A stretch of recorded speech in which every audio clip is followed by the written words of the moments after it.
या ठिकाणी वरील बाजूस पाहिलं आपण तर 1940 असं लिहिण्यात आलं आहे. म्हणजे हा 1940 साली बनवण्यात आला आहे.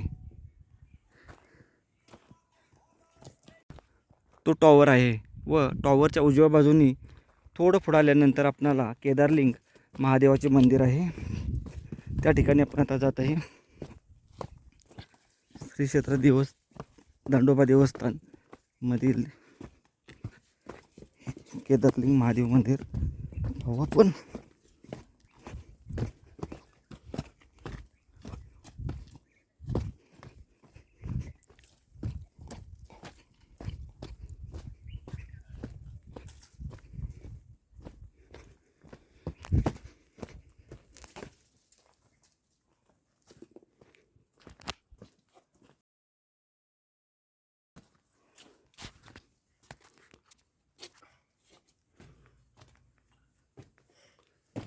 बापरे,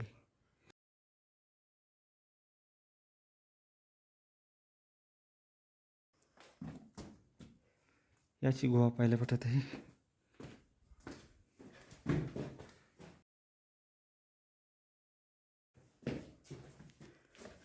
आतमध्ये आपल्याला महादेवाचे मंदिर पाहायला भेटत आहे.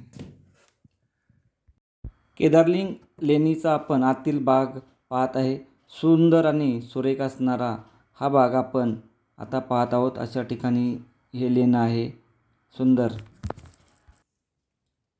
केदारलिंग देवस्थान जे आपल्या दंडोबाच्या बॅक साईडला एक 10 मिनिटाच्या चालीनंतर आहे. ते पाहून आपण आता परतीच्या प्रवासाला निघत आहे. धन्यवाद.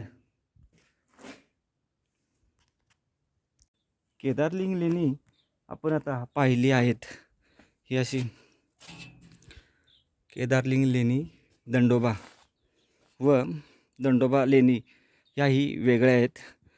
खाली पाहिलं तर खूप मोठं घनदाट जंगल आहे. अशा या घनदाट जंगलातून आपणाला या ठिकाणी यायचं असते. परंतु रस्ता व्यवस्थित आहे.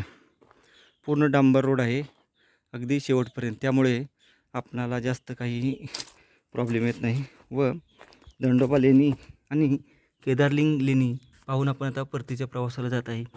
पुन्हा एकदा आपण दंडोबा लेणी दंडोबामधील केदारलिंग लेणी आपण जाऊन पाहू एकदा. हे पहा असं आहे.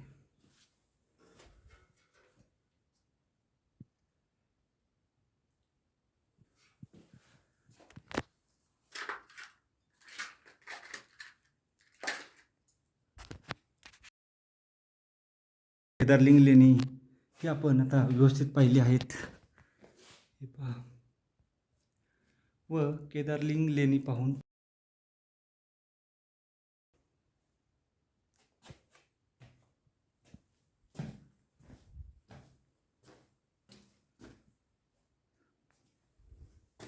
पाणी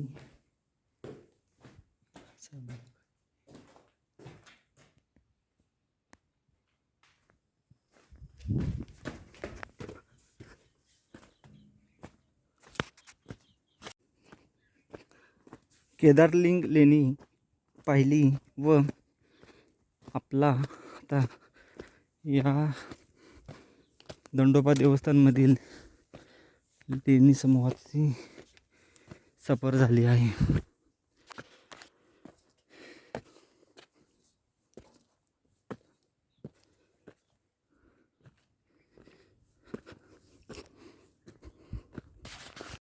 समोर आपल्याला टावर पाहायला भेटत आहे तो उंच.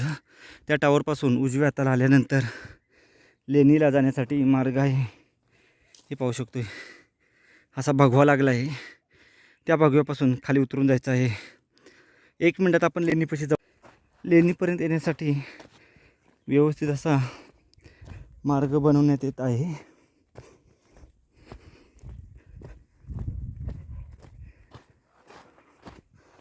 दंडोबा देवस्थानपासून 5 मिनिटात आपण लेणीपर्यंत पोहोचून जातो.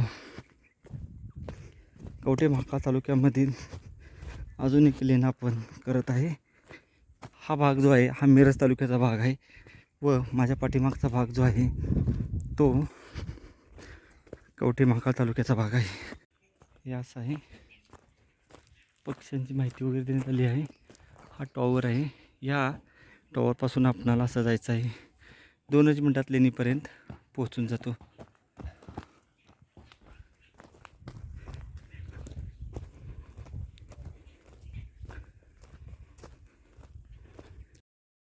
या ठिकाणी आपणाला महत्त्वाच्या 3 वास्तू पाहायला भेटतात. पहिली म्हणजे दंडोबाची लेणी व दंडोबा देवस्थान.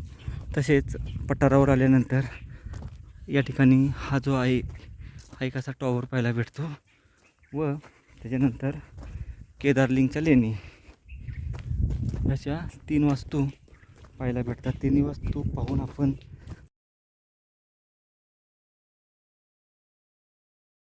आहे निसर्गरम्य पर्यटन स्थळ आहे. त्यामुळे सांगली जिल्ह्यामध्ये कमी प्रमाणात आपणाला पर्यटन स्थळ आहेत ती पाहायला भेटते. त्याच्यातील एक हे आहे. तर जरूर या. समोरच्या एकदम लास्टचा डोंगर आहे त्या ठिकाणी गिरिलिंग देवस्थान व जुना पन्हाळा हा किल्ला आहे. तसेच या ठिकाणी खालच्या बाजूस दंडोबा लेणी आहेत. चला. जुना पन्हाळा तर खूपच चांगला होता. गिरिलिंग देवस्थान पण तिथं आम्ही राहिलो रात्री व सकाळी आता इथं दंडोबापाशी आलो आम्ही. दंडोबापाशी पण खूपच मज्जा आली. आता हे जे आहे ह्याच्यानंतर आपल्याला एक किल्ला करायचा आहे. भुईकोट किल्ला मळणगावचा भुईकोट किल्ला आहे. व आता मग मळणगावच्या किल्ल्यापाशी आपली ही सफर संपणार आहे सांगली दौऱ्याची. 3 दिवस होतो आपण इकडं. आज शेवटचा दिवस आहे. आता इथं दंडोबाच्या पठारावर खूपच सुंदर टावर्स होते. एक टावर तर खूपच जुना असा टावर आहे तो. तर चला आता आपण जाऊया. वर येताना बाजूला एक छोटी गुहा आहे ती सुद्धा आपण पाहू.